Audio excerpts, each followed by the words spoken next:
pristatysime šių metų veiklos planą, pradedamų auditų temas, problematiką ir šiemet planuojamus baigti auditus. Po pristatymo vyks klausimų atsakymų sesija. Klausimus galite užduoti komentarų skiltyje, ir stengsimės visus juos atsakyti. Ir kadangi transliacija pati šiek tiek vėluoja, tai užduokite klausimą nelaukiant iki paskutinės transliacijos minutės. Ir įžanginį žodį kviečiu tarti valstybės kontrolierių Mindaugą Macijauską. Labai diena visiems. Kaip jau minėjo Giedrė, šiandien planuojame pristatyti savo 2021 metų metinį veiklos planą. Ir kaip visi puikiai žinote, valstybės kontrolė ir jos darbuotojai jiems konstitucijos patikėtą misiją įgyvendina atlikdami valstybinius auditus ir ekspertinius vertinimus, kuriuose pateikia pastebėjimus, išvadas, rekomendacijas, bei vėliau vertina, kaip įgyvendinamos pateiktos rekomendacijos ir kokį pokytį jos sukūrė. Savo veiklos planą sudarome taip, kad įgyvendintume įstatymais ir kitais teisės aktais mums pavestas 3 funkcijas, tai yra valstybinė audito, ES investicijų audito ir biudžeto politikos kontrolės. Sudarydami 2021 metų veiklos planą orientavomės į 3 mūsų nusistatytas prioritetinės kryptis. Tai ekonomikos skatinimo priemonės, įrodymais grįstas valdymas ir saugi aplinka bei sveika visuomenė. Šios kryptis bus pagrindas mums ir toliau planuojant artimiausius auditus. Kitas svarbus aspektas mūsų plane yra COVID-19. Ir didelę dalį savo darbų ir turimų išteklių skirsime padėti valstybei kovoti su COVID-19 sukeltos pandemijos pasekmėmis. Situacija šalyje ir pasaulyje pakeitė ne tik kiekvieno mūsų komandos nario kaip piliečio gyvenimą, bet ir visos institucijos veiklą, darbo organizavimo principus, bendravimą, bendradarbiavimo būdus ir formas. Todėl jaučiame didelę atsakomybę siekdami subalansuoti pandemijos valdymo priemonių ir jų vertinimo galimybės, kad audito procedūrose, tose institucijose, priešakinėse linijose dirbantiems darbuotojams kurtų kuo didesnę naudą, netitraukdamos jų nuo svarbių priemonių įgyvendinimo. Todėl suplanavome daugiau greitų vertinimų, sudarėme nuolat veikiančią grupę, kurios uždavinys bus stebėti vyriausybės ministerijų sprendimus kovojant su COVID-19 sukeltomis pasekmėmis, analizuoti užsienio šalių patirtį, dalyvauti bendruose aukščiausio audito institucijų iniciatyvose, pandemijos pasekmėms vertinti tarptautiniu lygmeniu.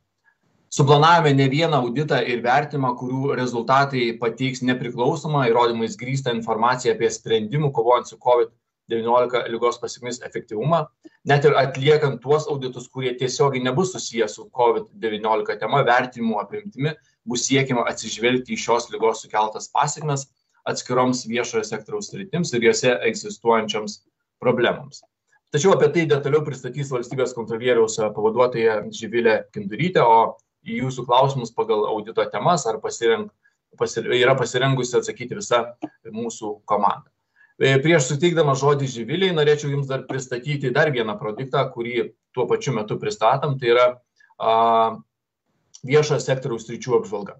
Susisteminta mūsų auditų vertinimų rezultatais grįsta informacija apie 14 viešojo sektoriaus sričių, stebimas problemas ir juose būtinus pokyčius. Taip pat šiame dokumente rasite 2017-2020 metų auditų ir vertinimų informaciją, kurią norime atkreipti dėmesį į sisteminės, ilgą laiką nesprendžiamas problemas viešajame sektoriuje ir priminti apie mūsų teiktas rekomendacijas, kurios dar nėra įgyventos. Tai tiek mano būtų pristatymo, perduodu toliau žodį pavaduotojai Živilei Kindurytei.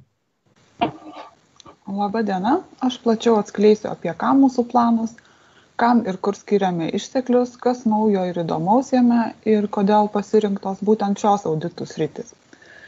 Kalbėdama apie mūsų veiklos mastą, turiu paminėti, kad žinoma pandemija ir karantinas pakoregavo ir mums įprastus darbų atlikimo ir bendradarbiavimo su įstaigomis būdus. Bet žinome, mūsų 2021 metų veiklos plane yra visi įstatymais ir kitais teisės aktais valstybės kontroliai pavesti darbai ir funkcijos, kaip ir minėjo valstybės kontrolierius.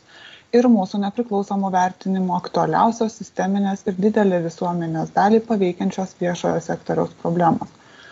Taigi, planuodami aktualiausius darbus, išteklius skiriame prioritetiniams sritims. 2/3 darbų susiję tiesiogiai su šiais prioritetais, kuriuos matote ekrane. Šiais metais planuojame baigti 35 darbus ir pateikti ataskaitas ir pradėti 24 naujus. Pastebėsite, kad šių metų plane turime nemažai COVID ženklų pažymėtų darbų.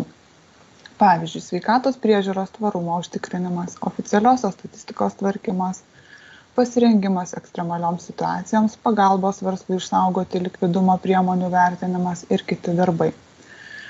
Kalbant apie prioritetus, šiandien iš pirmo žvilgsnio kažkam galėtų atrodyti, kad visus išteklius turėtume skirti sveikatos apsaugos temoms. Tačiau audito metodais norėdami prisidėti prie sričių, kurios tiesiogiai kovoja su pandemija, turime būti ypač atidus ir netrikdyti jų darbo, nes vertinimams pagrįsti būtini duomenys, o šių įstaigų ištekliai riboti ir skiriami krizei valdyti.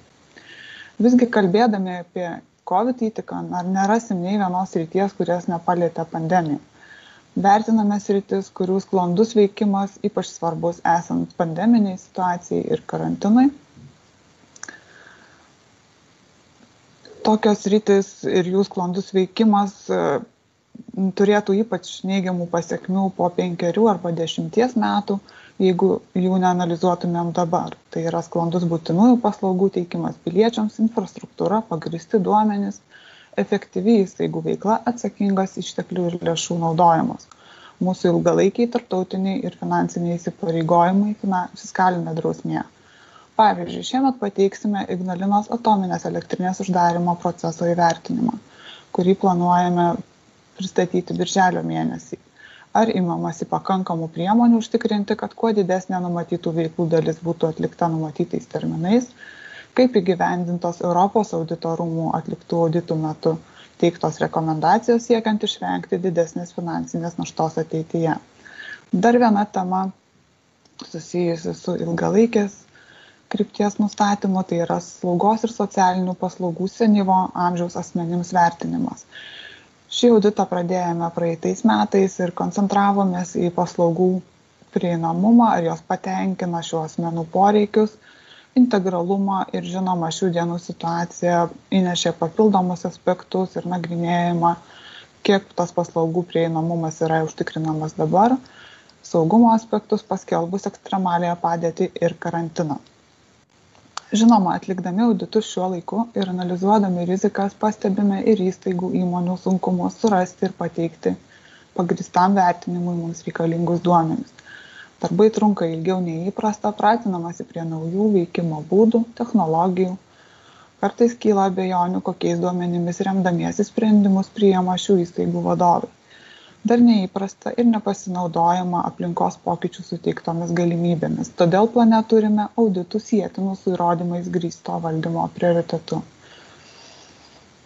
Kalbėdama apie tai, ką turime plane naujo ir įdomaus, tai noriu paminėti kontrolieriaus jau minėtus vertinimus. Tai yra nauji produktai, kurie mūsų plane atsirado tik praėjusiais metais, kai susisteminam ir apibendrinam tam tikros viešojo sektoriaus valstybinio auditų informaciją arba atskleidžiam būklę, siekdami paskatinti sprendimų priėmėjus imtis veiksmų. Šie produktai leidžia greičiau pateikti nepriklausomą įrodymais grįstą informaciją. Pavyzdžiui, ekrane matote ir yra numatytas COVID-19 pasekmių psichikos sveikatai mažinimo priemonių vertinimas. Jį planuojame baigti Liepos mėnesį, vertinsime, kaip buvo imtasi ir kokių priemonių. Praeitų metų Liepos mėnesį patvirtiname ilgalaikių neigiamų pandemijos pasekmių visuomenės psichikos sveikatai mažinimo numatyti veiksmai, kurie prisidėtų prie psichikos sveikatos priežiūrų paslaugų prieinamumo. Dar vienas vertinimas sietinas su tinkamomis investicijomis, tai yra mokslinių tyrimų, eksperimentinės plėtros ir inovacijos politikos įgyvendinimo vertinimas, kurį planuojame baigti vėlyvą rudenį. Nagrinėsime vykdomų priemonių aktualumą, esamų problemų srityje sprendimo būdus, kurios rekomendacijos mūsų yra įgyvendintos, kokie pokyčiai pasiekti ir ką daryti su tomis, kurių rekomendacijų įgyvendinimas vėluoja. Dar vienas vertinimas, kurios rezultatus pristatysime vėlyvą rudenį, tai yra skurdo mažinimo priemonių taikymo vertinimas. Šioje temoje esame atlikę kelis auditus, priemonės ir pokyčiai vyksta, įgyvendinami socialinės apsaugos ir darbo ministerijos. Vertinimo metu analizuosime tiek vykdomas permainas, tiek pažangą įgyvendinant auditų rekomendacijas ir naujausius socialinės paramos efektyvumo rodiklius, kuriuos turėsime 2021 metų viduryje. Kalbėdami apie tai, kokius rezultatus ir vertinimus pateiksime jau netrukus, kaip ir minėjau, iš viso turime šiemet nusimatę 35 ataskaitas, detaliai apie tuos auditus, kuriuos matysite ekrane. Tikrai visus nepasakosiu, jų detalūs aprašymai pateikti mūsų veiklos plane ir interneto svetainėje jūs galėsite susipažinti su jų vykdymo eiga ir būkle. Bet kaip ir matote, pirmąją ketvirtį per artimiausius 2 mėnesius pristatysime visus galimus mūsų rezultatų tipus, tai ES investicijų auditą, veiklos finansinius auditus ir vykdydami fiskalinės institucijos funkcijas vertinsime Finansų ministerijos parengtą ir patiksintą viešai paskelbtą 21-24 metų ekonominės raidos scenarijų ir parengsime išvadą dėl jo tvirtinimo. Šių metų plane matysite tokius 4 tvirtinimus, nes esant išskirtinėms aplinkybėms, jis turi būti paskelbtas bent kartą kas ketvirtį. Kitas auditas, kurį paskelbsime jau vasario mėnesį, tai yra policijos vykdoma nusikaltimų prevencija ir tyrimas. Analizuojame, ar policija tinkamai pasirengusi ir prevencijos priemonėmis prisideda prie nusikalstamumo mažinimo, užtikrina rezultatyvų nusikalstamų veiklų ištyrimą, atskleidimą. Kalbėdami apie tai, kas yra naujo, turėtumėm paminėti mūsų jau minėtus auditus susijusius ir vertinimus su COVID priemonėmis ir priemonių plano tikslo padėti verslui išsaugoti likvidumą, teisėtumo vertinimą pristatysime šių metų birželį. Taip pat pirmą kartą pristatysime ir pensijų anuitetų fondo finansinio teisėtumo audito rezultatus. Vadovaujantis pensijų kaupimo įstatymų vertinsime investavimą, anuitetų dydžio apskaičiavimą ir kitus aspektus. Antroje šių metų pusėje pristatysime užimtumo tarnybos veiklos efektyvumo auditą, kurio metu planuojame vertinti, ar tarnyba užtikrino subsidijų mokėjimą, kaip numatyta užimtumo įstatyme. EBPO parengtos gairės dėl tarnybų vaidmens krizės valdyme, kaip mūsų užimtumo tarnyba veikia šiuo įtemptu laikotarpiu, jų paslaugų prieinamumas, kokybė. Dar viena įdomi tema yra tarptautinės finansinės paramos valdymas.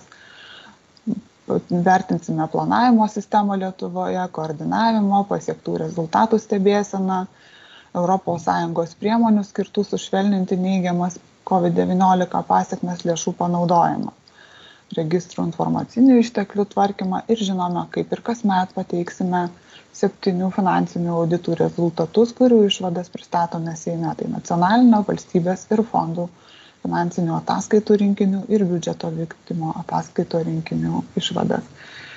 Ir metų pabaigoje, kaip fiskalinė institucija, pateiksime 22 metų valdžiaus sektoriaus biudžetų projektų vertinimą. Taip pat šiais metais pradėsime institucijų pasirengimo reaguoti ekstremaliasias situacijas vertinimą, analizuosime, kaip institucijos planuoja, vykdo prevencinės priemonės, kiek yra pasirengę reaguoti ekstremaliuosius įvykius. Mano jau minėtas oficialiosios statistikos tvarkymas, ar duomenys yra patikimi, objektyvūs, korektiški ir sudaro prielaidas priimti duomenimis grįstus valdymo sprendimus. Dar viena tema, kuri siejasi su anksčiau atliktų auditų rezultatais, tai yra vaiko teisių apsauga ir globa.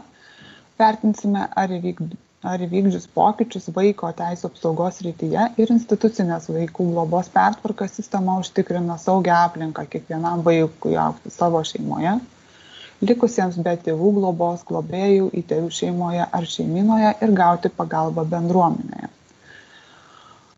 Dabar atsakydama į tai, kodėl tokios temos pasirinktos, arba kartais laukiama klausimo, kodėl nėra kažkokios kitos temos, arba pavyzdžiui, nėra bendrojo ugdymo, juk švietimas labai svarbu.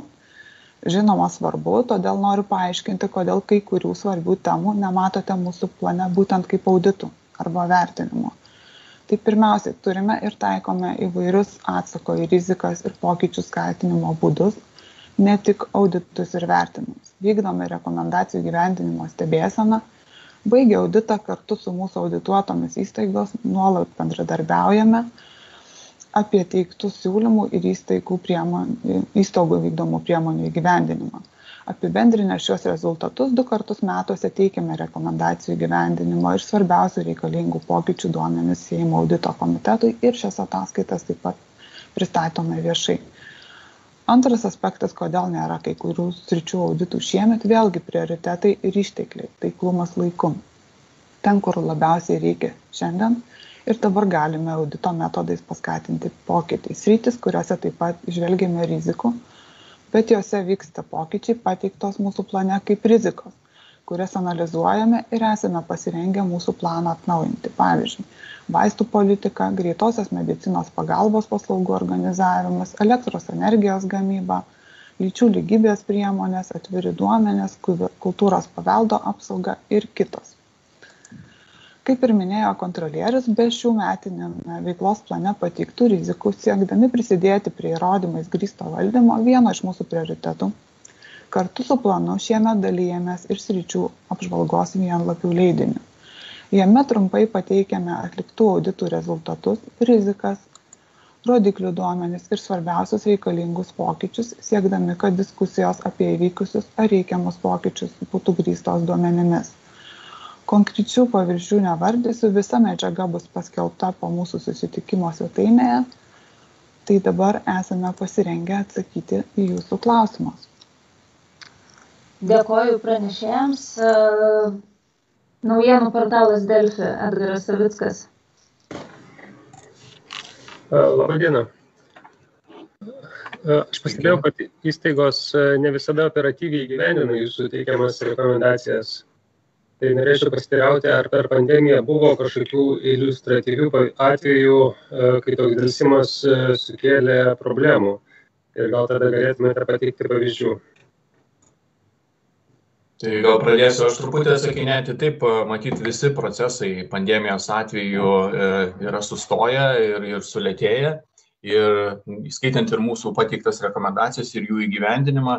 Ir berods rugsėjo mėnesį mes teikiam rekomendacijų įgyvendinimo ataskaitą, kurioje pateikiam keletą pavyzdžių, kas būtų buvę, jeigu būtų įgyvendintos laiku mūsų pateiktos rekomendacijos. Ir toje ataskaitoje minėjom keletą pavyzdžių, kurie susijęs su sveikatos sistema. Tai yra eilės ir registravimą pacientų į informacinės sistemas tam, kad galėtumėm tinkamai ir efektyviai valdyti eilės gydymo įstaigose. Tai ta rekomendacija yra pateikta pakankamai senai ir jinai nebuvo laiku įgyvendinta. Tai gal vienas iš tokių pavyzdžių. Paprašysiu mano kolegų, jeigu turėtų galimybę papildyti dar galbūt kitais pavyzdžiais, kuriuos turim. Živilė? Tai turbūt labai konkrečių, čia tikrai visų neišvardysime, geriausiai būtų ir atspindi mūsų, kaip ir minėjo kontrolierius, rekomendacijų įgyvendinimo ataskaitas. Ten, kur ypatingai vėluoja ir manom, kad reikia paskatinti pokyčius, tai nusimatom vertinimus ir kurie įtraukti yra į mūsų planą, kaip jau ir minėjau, tai apibendrinam ir pasižiūrim, ką galėtume padaryti greičiau. Tai labai konkrečių turbūt tikrai visų čia mes šiandien neišvardinsime, geriausiai būtų susipažinti su apibendrintais duomenimis ir ten yra tiesiog atskiras skyrius, kur nurodyta vėluojančios įgyvendinti rekomendacijas ir pateikta žyma, kurios yra sietinos su COVID-19. Edgarai, galite užduoti klausimą? Gal tada galėtumėte, nežinau, nuspėti arba pasakyti savo nuomonę, kurie šių metų auditai sulauks daugiausiai dėmesio, kuriuose yra daugiausiai problemų? Sunkus klausimas, bet tuo pačiu lengvas, nes pasirinkdami temas visuomet vertinam tas sritis, kurios yra rizikingiausios ir žiūrim, kur yra didžiausios problemos, nes mūsų atrankos sistema, temų atrankos sistema yra susijusi tuo, kad žiūrime, su kokia viešo sektoriaus problematika susijusi konkreti tema, kokią įtaką, kokiai žmonių visuomenės grupiai ta problema turi, kiek pinigų valstybės biudžeto lėšų yra tai sričiai skiriama. Tai manau, kad tos temos, kurios šiai dienai yra mūsų metiniam veiklos plane, jos visos turėtų būti svarbios ir matyti, nenorėčiau išskirti nei vieno, kuri bus mažiau svarbi arba mažiau nesvarbi. Bet be abejonės daugiausia susilaukia matyti dėmesio tos temos, kurios susijusios su su žmogum, su, sakykime, neskurdu, su švietimo sistema, su vaiko teisų apsauga, tokios jautresnės temos. Tai gal tiek mano atsakymą, ar kolegos mano norėtų ką nors papildyti? Tikriausiai ne, tai tiek tada būtų. Ar dar turime klausimų? Na, jeigu taip, turime dar vieną, Edita Vite. Prašau.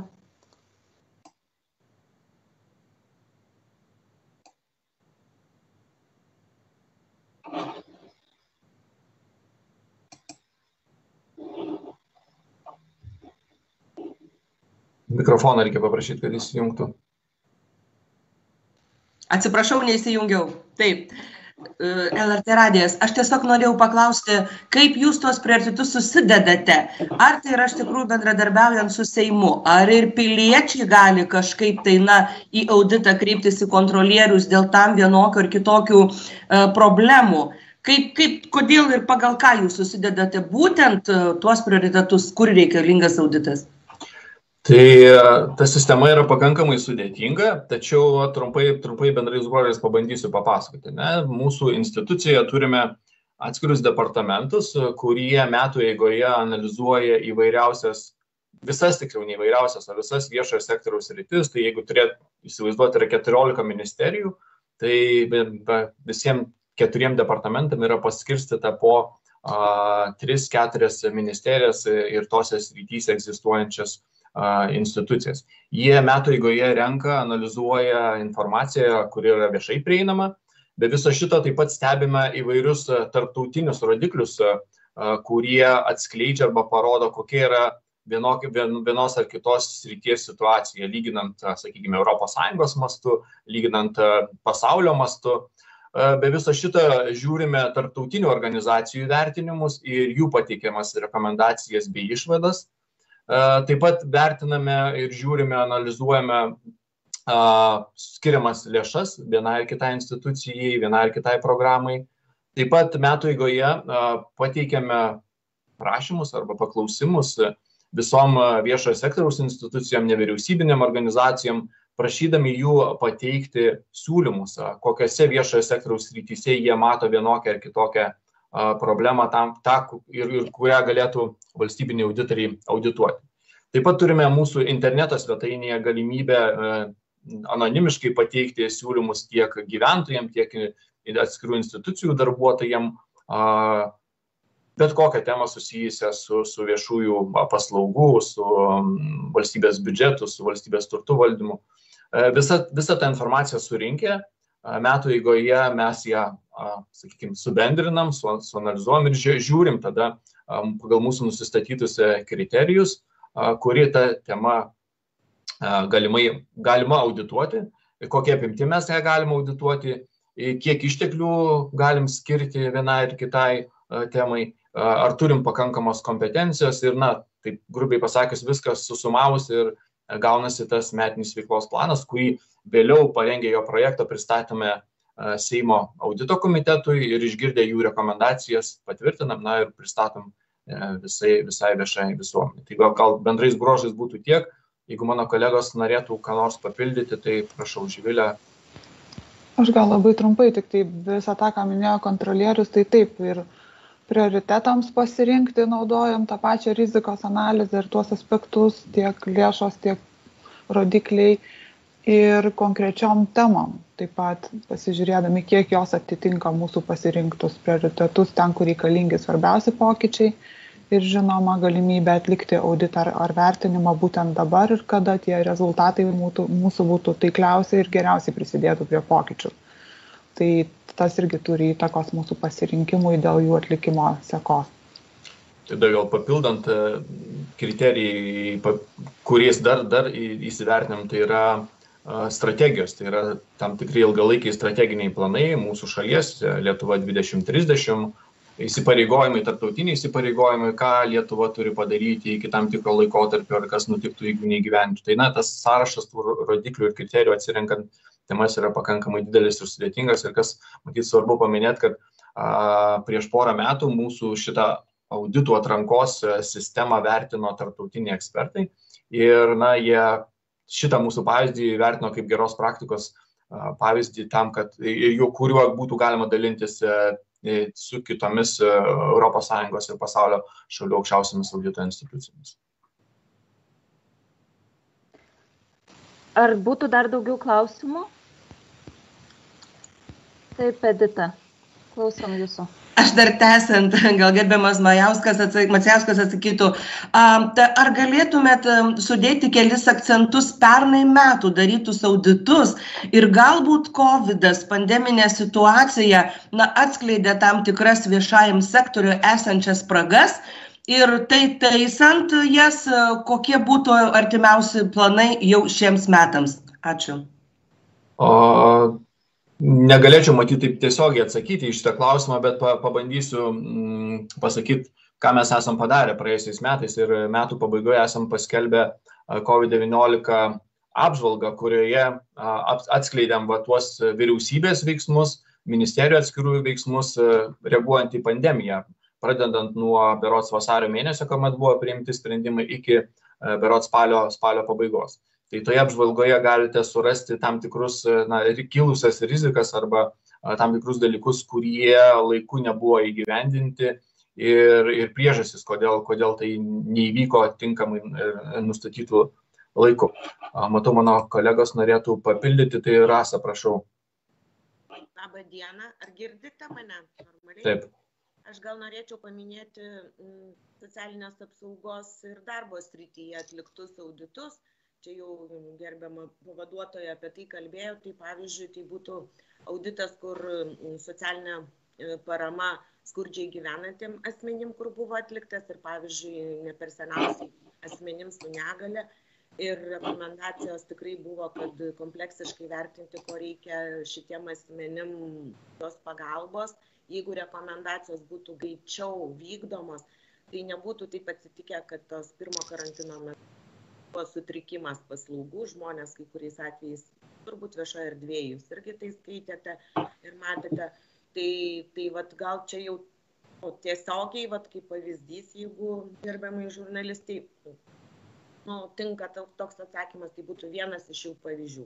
Dėl to mūsų skurdo mažinimo vertinimas, kai mes jį atliksim ir rudeniop apie tai pasisakysim, tai irgi jūs tai atskleidė. Ačiū. Ar žiniasklaidos atstovai dar turi klausimų? Daugiau nematau klausimų, tai ačiū visiems klausiusiems ir dalyvavusiems. Jeigu iš tikro kyla daugiau klausimų arba jie kyla tik dabar, galite visuomet rašyti komunikacija@tvkontrolė.lt. Gražios dienos visiems. Ačiū labai, viso gero.